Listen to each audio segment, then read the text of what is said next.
विशेष म्हणजे आबासाहेब गरवारे महाविद्यालय पुणे याचे माननीय श्री भोसले, तसंच नेहा नूतन कुलकर्णी आणि बाकीच्या सगळ्या टीमने, श्री गोगावले, मध्यंतरी विधिमंडळाला इथल्या विद्यार्थिनींनी भेट दिलेली होती आणि त्यावेळेला एक अशी चर्चा झाली आमची एक आपले अभ्यासक आणि समकालीन प्रकाशनचे आनंद अवधानी यांच्याशी, की महिला मतदारांच्या काय अपेक्षा आहेत याच्यावरती थोडं काम होणं गरजेचं आहे. कारण महिलांच्यासाठीच्या प्रचाराच्या नेहमीच्या 2-3 स्लोगन्स आहे, थांब लक्ष्मी कुंकू लावते, अमुक अमुकला मत देऊन येते, ताईमाई अक्का, अमक्या अमक्या चिन्हावर मारा शिक्का, किंवा कोल्हापुरात एक घोषणा आहे, अमक्या अमक्याचं खावा मटण आणि तमक्यासाठी EVMवर दाबा बटण. अशा सगळ्या घोषणा चालू असतात. परंतु आम्ही याच्यापूर्वी स्त्री आधार केंद्रांनी महिला मतदारांचे ज्यावेळेला अंदाज घेतला तेव्हा त्याच्यातून बऱ्याच गोष्टी लक्षात आल्या की कुठली नक्की निवडणूक आहे याची माहिती स्त्री मतदारांपर्यंत किंवा एकूण मतदारांपर्यंत पोचलेली नसते. आणि जसजसं निवडणुकीचं दर आठवडा बदलतो तसतसं ही राजकीय जागृती अधिक होताना दिसून येते. आणि त्यामुळे आम्ही या ठिकाणचा पत्रकारिता आणि जनसंज्ञापन विभाग यांच्यासोबत स्त्री आधार केंद्राने आम्ही एक महिला मतदारांचं सर्वेक्षण पुढच्या महिन्याभराच्या काळामध्ये 3-4 टप्प्यांमध्ये करणार आहोत. आणि त्याच्यात इथे आलेले पत्रकारितेचे जे विद्यार्थिनी आहेत तर मी गरवारे महाविद्यालयाचे अत्यंत ऋणी आहे आणि त्यांचे मी आभार मानते की ह्या सर्वेक्षणामध्ये हे कुठल्याही अमुक एका पक्षाचं सर्वेक्षण नाही आहे. तर नुकतंच पंतप्रधान नरेंद्रजी मोदी यांनी महिलांना लोकसभा विधानसभेत आरक्षण दिलं, ते जरी 2029 पासून लागू होणार असलं तरी महिला मतदारांच्या अपेक्षांचं प्रतिबिंब या सर्व निवडणुकात पडावं हे अपेक्षितच आहे. आणि म्हणून अगदी प्रातिनिधिक स्वरूपामध्ये परंतु महाराष्ट्राच्या सर्व भागांमधून महिला मतदारांचा कानोसा घेण्याचा प्रयत्न आम्ही करणार आहोत. आणि त्या दृष्टिकोनातून त्या सर्वेक्षणाला सुरुवात आता 30 मार्चपासून होईल आणि त्याच्यानंतर ते साधारणपणे 30 मेपर्यंत म्हणजे शेवटच्या फेजपर्यंत त्याचे वेगवेगळे टप्पे आम्ही माध्यमांच्या मार्फत आणि विविध वाहिन्यांच्या वरती त्याचे निष्कर्ष किंवा निरीक्षणं मांडणार आहोत. आमचा असा दावा नाही आहे की संपूर्ण महाराष्ट्राचा हा काही ओपिनियन पोल किंवा एक्झिट पोल असा हा नाही आहे. हा एक समाजशास्त्रीय अभ्यासातून महिला मतदारांमध्ये जागृती करण्यासाठी घेतलेला एक उपक्रम आहे आणि त्याच्यामुळे आज आपल्याला निमंत्रित केलेलं आहे. विद्यापीठाचं कॅम्पस आहे, त्यांना नुकताच आता दर्जाही मिळालेला आहे. आणि अशा वेळेला माझं जे पत्रकारांशी संवाद आहे त्याच्यामधले जे काही प्रश्न तुम्हाला चौथा स्तंभ म्हणून स्वातंत्र्य आहे त्यामुळे तुम्ही विचारताय, कुठलीही आचारसंहिता किंवा अमुक एका उमेदवाराचा प्रचार हा हेतू ठेवून ही पत्रकार परिषद इथे किंवा पत्रकारांशी संवाद घेतलेला नाही आहे, हे मी स्पष्ट करू इच्छिते. कात्रजमध्ये एका विद्यापीठामध्ये मुलीचा मृत्यू झाला, मृत्यू झाला. अशा आत्महत्यांचं प्रमाण वाढत चाललं आहे का? तुम्ही चौकशीचे आदेशही दिले, काय एकंदरीत कशा पद्धतीने तुम्ही आयुक्तांशी बोलला त्या विषयावर? एक तर अशा घटना मुंबई विद्यापीठामध्ये त्याचबरोबर पुणे विद्यापीठामध्ये आणि इतरत्रसुद्धा घडलेल्या आहेत की जिथे मुलींचा किंवा मुलांचा काही कारणांनी त्यांच्या आत्महत्या झालेल्या असतात. 2 कायदे सर्व शैक्षणिक कॅम्पसना लागू आहेत. एक म्हणजे अँटी रॅगिंग कायदा की ज्याच्यामध्ये एखाद्या विद्यार्थ्याचा किंवा विद्यार्थिनीचा काही वेगळ्या कारणामुळे छळ होऊ नये या दृष्टिकोनातून समिती केलेली असते, प्राध्यापक असतात, हेल्पलाईन असते आणि तिथे विद्यार्थिनी दाद मागू शकतात. दुसरं कामाच्या ठिकाणी होणारं लैंगिक शोषण रोखण्यासाठीचा कायदा. तर मी सूचना अशी केलेली आहे की हे सर्व विद्यापीठामध्ये केलं जातं आहे, परंतु नवीन बाहेरगावाहून आलेले विद्यार्थिनींना हे माहिती व्हावं म्हणून आल्याच त्याची माहिती त्यांना एक ओरिएंटेशन कोर्स किंवा प्रत्यक्षातलं प्रॅक्टिकल किंवा एखादी व्हिडिओ फिल्म दाखवण्यात यावी. ती व्हॉट्सअपवरूनही सगळीकडे प्रसारित केली जावी आणि जेणेकरून एखाद्या मुलीला त्रास होत असेल तर त्याची माहिती लवकर कळावी, एखाद्या मुलालाही त्रास होत असेल तर त्याची माहिती कळवण्याची यंत्रणा असावी. खरं तर पोलिसांनी 112 हा नंबर सगळीकडे आता केलेला आहे ज्याच्यामध्ये विद्यार्थिनी दाद मागू शकतात. परंतु आपण ज्या भारतीय विद्यापीठाच्या घटनेचा उल्लेख केला त्याच्यामध्ये 2 डाईंग डिक्लेरेशन आहेत आणि पहिलं जे मृत्यूपूर्व जवानी होती त्याच्यामध्ये परीक्षेत मार्क कमी मिळाल्यामुळे आत्महत्या करायचा मी प्रयत्न केला असं म्हटलेलं होतं आणि दुसऱ्या जमानीमध्ये कॅन्टीनमधला कर्मचारी त्रास देत होता आणि वर्गातल्या मुलीने छळ केला असं म्हटलेलं आहे का रूममधल्या मुलीने. तर म्हणून मी संबंधित महिला पोलीस अधिकाऱ्यांना सूचना दिलेल्या आहेत की कसून चौकशी झाली पाहिजे आणि कधी शेवटचंच डाईंग डिक्लेरेशन खरं मानलं जातं, परंतु काही वेगवेगळ्या पद्धतीचे काही दबाव कोणी आणते का काय नक्की आहे हे पाहणं गरजेचं आहे. तसंच मेडिकलीसुद्धा ती व्यक्ती फिट आहे की नाही, कारण जळून माणूस जसं वाढतं ते आजारपण तसं मनुष्य जवळजवळ अर्ध बेशुद्ध अवस्थेत असतो. त्यामुळे हे सगळं तपासणी होऊन पुढच्या काळामध्ये सगळ्याच कॅम्पसमध्ये सुरक्षिततेसाठी कार्यक्रम राबवले जावेत. किंबहुना उच्चतंत्र शिक्षण विभाग माननीय चंद्रकांतदादा पाटील आणि शिक्षण विभाग माननीय दीपक केसरकर या दोघांनी मला सभागृहात सांगितलेलं आहे की आम्ही सगळ्या सुरक्षिततेसाठी अनेक सूचना दिलेल्या आहेत आणि त्या स्वीकारलेल्याही आहेत सगळ्या कॅम्पसनी, परंतु तरी अशा घटना होतात हे दुर्दैवी आहे. शिवाजीराव आढळराव पाटील आज दलित पवार गटात जात आहेत आणि शिरूर लोकसभा मतदारसंघात ते निवडणूक लढवणार अशा पद्धतीचं समोर आलेलं आहे. शिंदे गटाला एकनाथ शिंदेंना हा मोठा धक्का म्हणण्याची शिवसेनेला. मला असं वाटतं की या संदर्भामध्ये शिवाजीराव आढळराव पाटील हे आमचे अनेक वर्षापासून काम करणारे खासदार आहेत. त्यांनी काय निर्णय घेतला आहे काय नाही हे जोपर्यंत औपचारिकरित्या जाहीर होत नाही आहे प्रत्यक्षात तोपर्यंत भाष्य करणं योग्य होणार नाही. परंतु काही वेळेला अचानक घडलेल्या राजकीय युतीच्या समीकरणामुळे असे निर्णय घेणं त्या व्यक्तीला भाग पडू शकतं.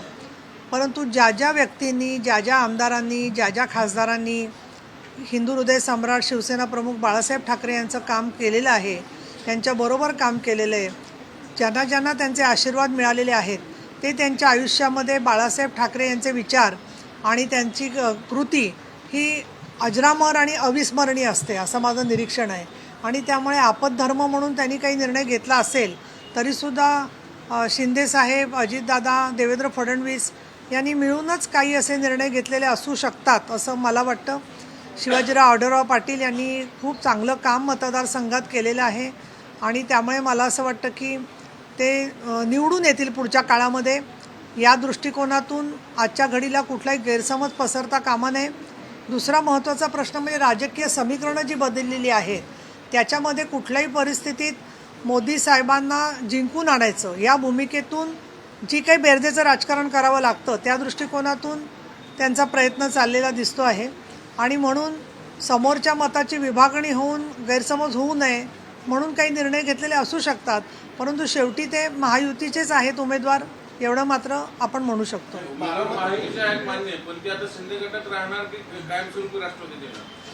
हा प्रश्न तुम्ही ते माझे शेजारी असते तर त्यांना विचारू शकला असता, पण मी त्याच्यावरती आता भाष्य करणं योग्य नाही आहे त्यामध्ये. पण मी तुम्हाला उत्तर ऑलरेडी दिलेलं आहे की त्यांचा काय निर्णय असेल ते आपल्याला कळेल, परंतु शिवसेना प्रमुखांचे विचार ते कधीच विसरणार नाही त्याची मला खात्री वाटते. कमळावर निवडणूक लढवायच्या तयारीमध्ये आहेत. त्यांनी काल सांगितलं देखील तर संदीप कमळाच्या चिन्हावरती लढेल. पक्षाची हानी होते यातून वाटत नाही का? शिंदेंना सोडून आता दुसरी लढायला तयार झाले.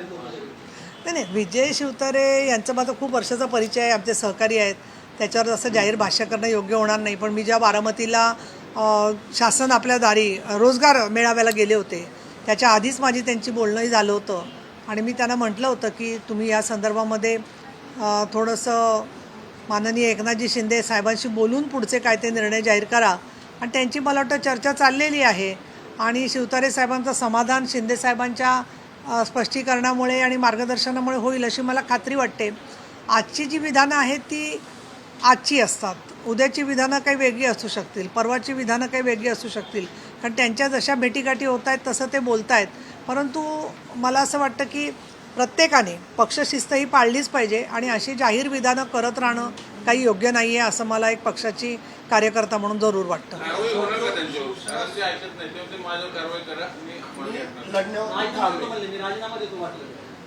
हा संपूर्णपणे पक्षश्रेष्ठींच्या अखत्यारीतला विषय आहे आणि त्याच्यामुळे काय पद्धतीने काय पुढची पावलं उचलायची ते एकनाथजी शिंदे ठरवतील त्याप्रमाणे तसा निर्णय होईल. परंतु अशी कारवाई वगैरे होण्याची वेळ होण्याच्या आधीच विजयराव शिवतारे यांनी एक मध्यममार्गी धोरण स्वीकारून पक्षशिस्त मान्य करावी असं मला वाटतं.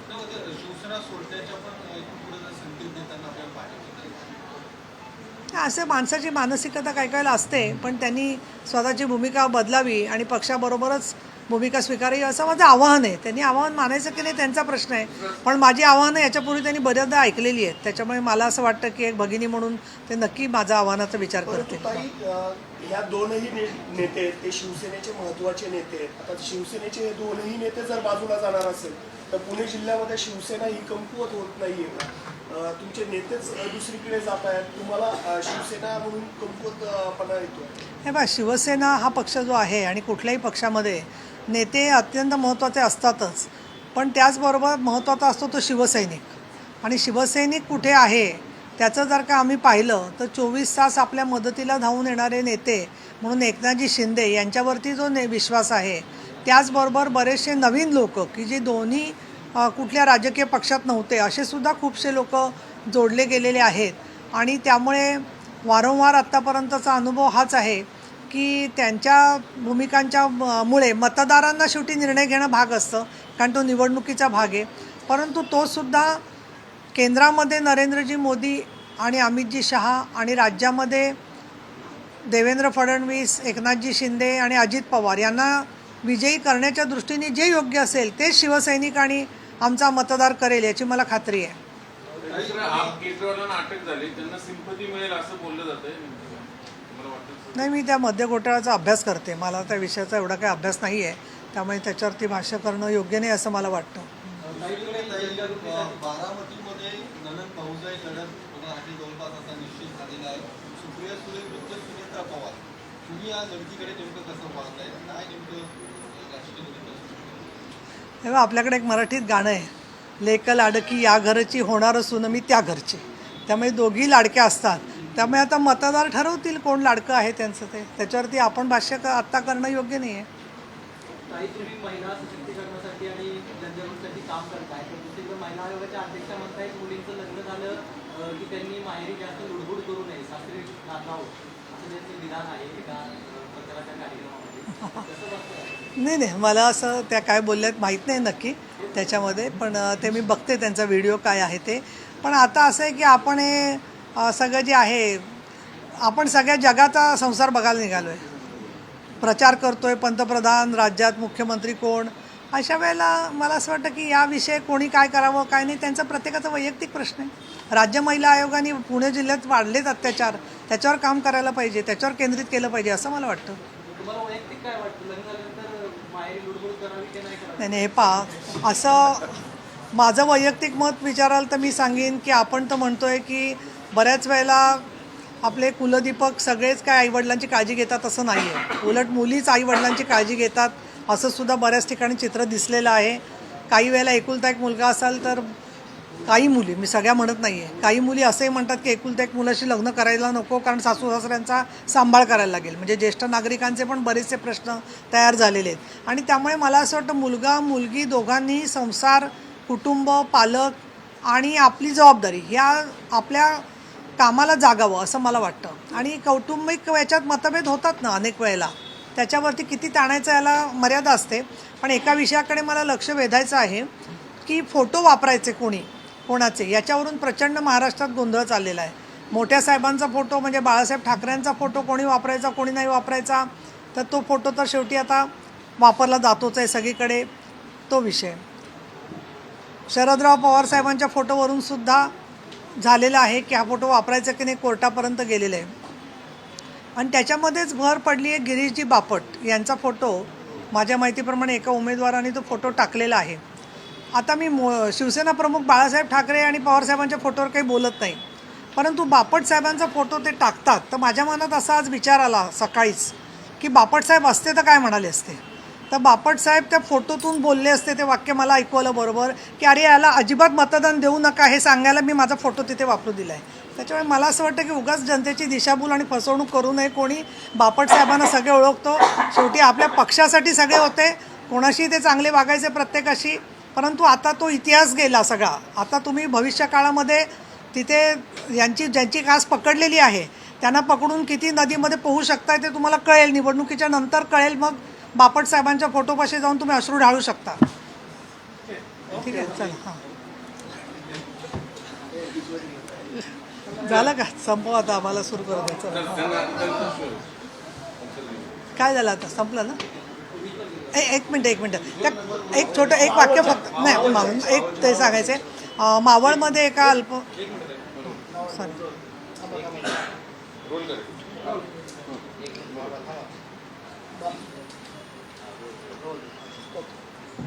मावळामध्ये एका अल्पवयीन मुलीवरती जवळच राहणाऱ्या माणसाने निर्घृण असे अत्याचार केले होते.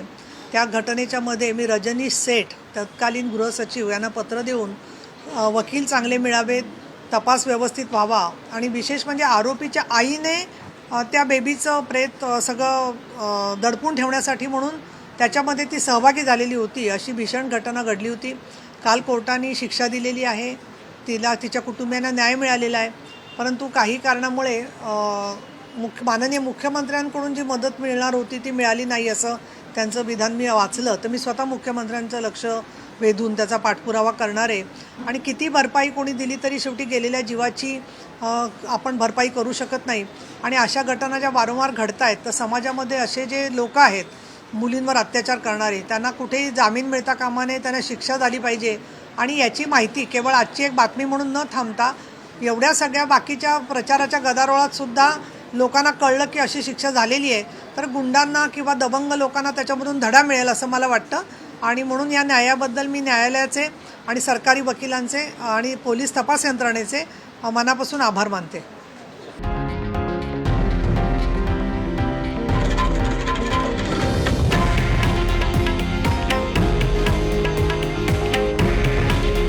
हे आहे देशातील नंबर 1 न्यूज नेटवर्क आणि आपण पाहत आहात TV9 मराठी.